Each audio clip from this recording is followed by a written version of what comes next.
जय माता दी। आप सभी का मेरे भक्ति चैनल पर बहुत बहुत स्वागत है। चैत्र नवरात्रि का पावन पर्व शुरू हो चुका है और चारों ओर माँ के नाम की गूंज है। लेकिन क्या आप जानते हैं कि आदि शक्ति माँ दुर्गा का प्राकट्य कैसे हुआ? आखिर क्यों एक अत्यंत शक्तिशाली राक्षस महिषासुर को माँ के हाथों मरना पड़ा? आज के इस विशेष वीडियो में हम इसी पौराणिक और प्रेरणादायक कथा को विस्तार से जानेंगे। वीडियो को अंत तक जरूर देखिएगा, क्योंकि इस कहानी में भक्ति और शक्ति का एक अद्भुत संदेश छिपा है।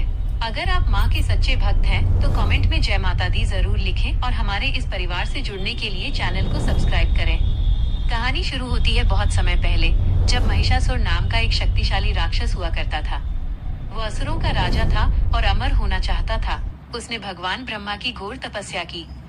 उसकी तपस्या से प्रसन्न होकर ब्रह्मा जी प्रकट हुए। महिषासुर ने अमर होने का वरदान मांगा, लेकिन प्रकृति के नियम के अनुसार जो जन्मा है उसे मरना ही होगा। तब महिषासुर ने बड़ी चतुराई से एक वरदान मांगा। उसने कहा, हे प्रभु, मुझे ऐसा वरदान दे कि मेरी मृत्यु न किसी देवता से हो, न दानव से, और न ही किसी पुरुष के हाथों। मेरी मृत्यु केवल एक स्त्री के हाथों ही संभव हो। ब्रह्मा जी ने तथास्तु कह दिया। महिषासुर मन ही मन हंसने लगा। उसे लगा कि एक स्त्री बहुत कोमल और कमजोर होती है, वो भला उसका क्या बिगाड़ पाएगी। वरदान के अहंकार में चूर होकर महिषासुर ने तीनों लोकों में हाहाकार मचा दिया। उसने स्वर्ग पर आक्रमण किया और इंद्रदेव सहित सभी देवताओं को वहां से अपमानित करके निकाल दिया।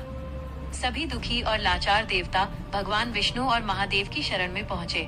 देवताओं का कष्ट सुनकर महादेव और श्री हरि के मुख से एक दिव्य तेज प्रकट हुआ। देखते ही देखते सभी देवताओं की शक्तियों के मिलन से एक अत्यंत तेजस्वी और अष्टभुजाधारी देवी का जन्म हुआ। यही थी हमारी माँ दुर्गा। सभी देवताओं ने माँ को अपने अस्त्र शस्त्र दिए। शिव जी ने त्रिशूल दिया, विष्णु जी ने अपना सुदर्शन चक्र दिया, इंद्र ने अपना वज्र और हिमालय राज ने सवारी के लिए एक विशाल सिंह भेंट किया। माँ दुर्गा अपने सिंह पर सवार होकर युद्ध भूमि में पहुंची। उनकी हुंकार से दसों दिशाएं कांप उठीं। माँ और महिषासुर की सेना के बीच पूरे 9 दिनों तक भयंकर युद्ध चला। महिषासुर एक मायावी राक्षस था। वो कभी भैंसा बनता, तो कभी शेर, तो कभी हाथी। युद्ध के अंतिम दिन यानी 10वें दिन, जब महिषासुर ने फिर से एक विशाल भैंसे का रूप लिया, तब माँ दुर्गा ने अपने पैर से उसे जमीन पर दबाया और अपने त्रिशूल से उसके सीने पर जोरदार प्रहार किया। उसी क्षण अधर्मी महिषासुर का वध हो गया और बुराई का अंत हुआ। भक्तों, माँ का ये महिषासुर मर्दिनी रूप हमें सिखाता है कि अहंकार चाहे कितना भी बड़ा क्यों न हो, सच्चाई और धर्म के सामने उसे झुकना ही पड़ता है। नारी शक्ति कभी कमजोर नहीं होती, वो सृजन भी कर सकती है और संहार भी। आशा है आपको माँ की ये पावन कथा पसंद आई होगी। इस नवरात्रि माँ आपके जीवन के सभी दुखों का नाश